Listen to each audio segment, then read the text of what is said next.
A watercolor junk journal is a playful, imperfect, and deeply personal way to explore creativity. At the end, I will show a flip through of the current state of this journal. I'll still have work to do, but you can see all of the pages that I have done so far. Today, I'm sharing 5 reasons why you might want to keep one too. Number 1, adding personal artwork. I have a lot of artwork that is on loose watercolor paper. I have a safe place to add my work in a fun, creative way. Oftentimes, I would paint something and then store it away in a portfolio, but with this, I can take those smaller pieces of work and reuse them in a way that is further stretching my creativity. Here I am assembling artwork from an online workshop that I did. I enjoyed the workshop so much and I want to be able to show off these pieces. And so now I have a place that I can show that work.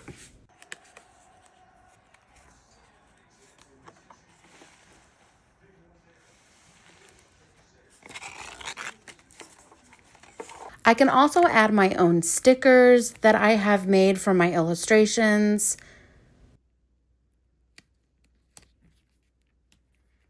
I can add my original illustrations from my book nook collection that need a safe keepsake home.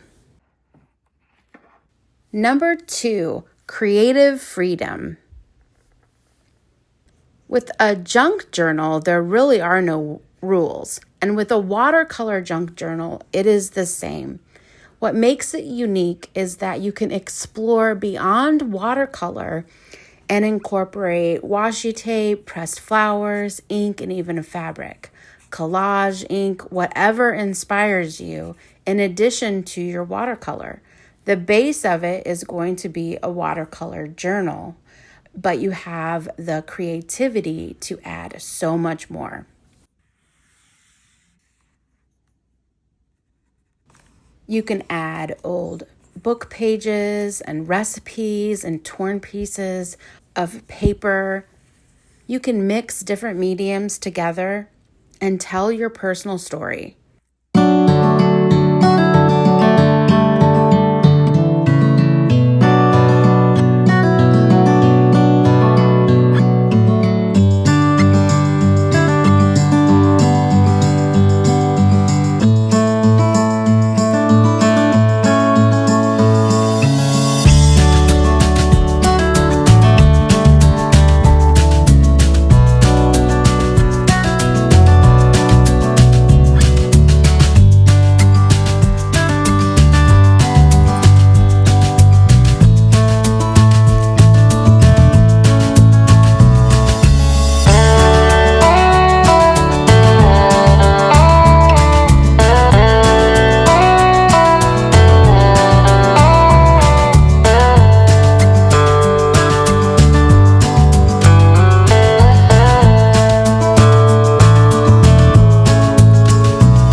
I like to write quotes within my watercolor journals just to complement other pages, and I also really like to paint on top of old book pages.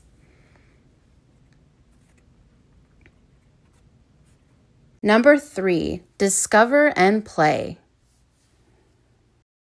This is really the best low-pressure practice that you could have for your art. You can get messy and experiment, and remember that imperfection is beautiful. You might surprise yourself and discover new mark making and colors that you hadn't used before. You can play around and plan for larger bodies of work with abstract pieces, and this will give me something to reference later.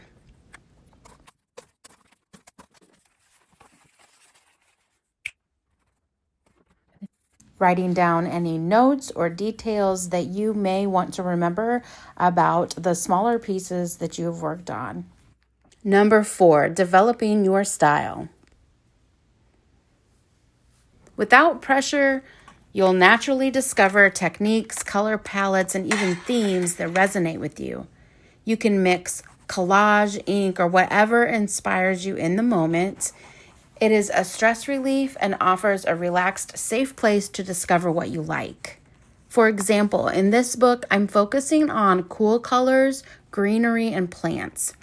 So you can develop a style based on the theme or colors that you like. This study will be of 4 cool color storm landscapes. Using mostly cool colors, I will create 4 different landscapes that represent the effects of a storm. With my water-soluble crayons, I can quickly fill in each small painting and come up with some different variation of a storm.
Vincent van Gogh said, "There is peace even in a storm."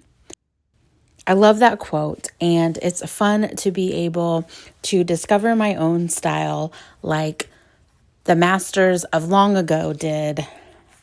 They all had sketchbooks and tiny studies as well. We see them and know them for their great pieces of art, but they also had small studies as well. So that encourages me. I hope it encourages you too. And number 5, a treasure trove of inspiration.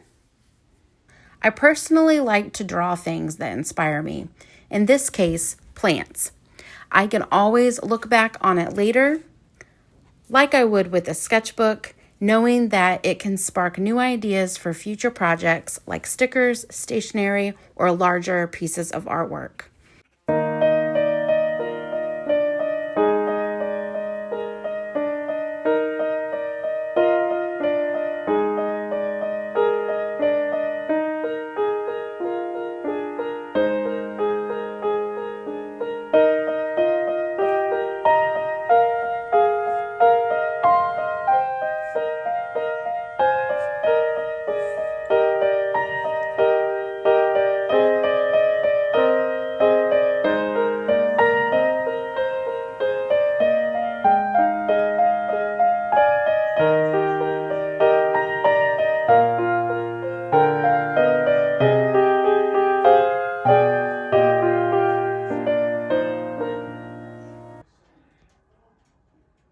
I can also add things that I have collected that inspire me as well. From torn paper to old book pages and even washi patterns and memories like birthday cards and ticket stubs. All of this can be added to your junk journal to add some interest and a safe place to keep your keepsakes.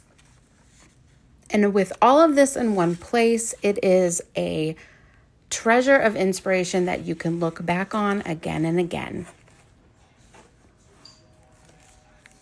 If you've ever wanted a creative space with no rules, this might be for you. If you love watercolor, but you also love junk journals, this is also perfect for you.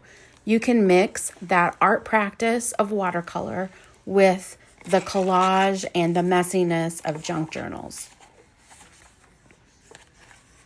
So do you have a junk journal? Are you thinking about starting one? Let me know in the comments below. And if this sounds interesting to you, stay tuned because I will be bringing you more inspirational spreads and pages within my watercolor junk journal.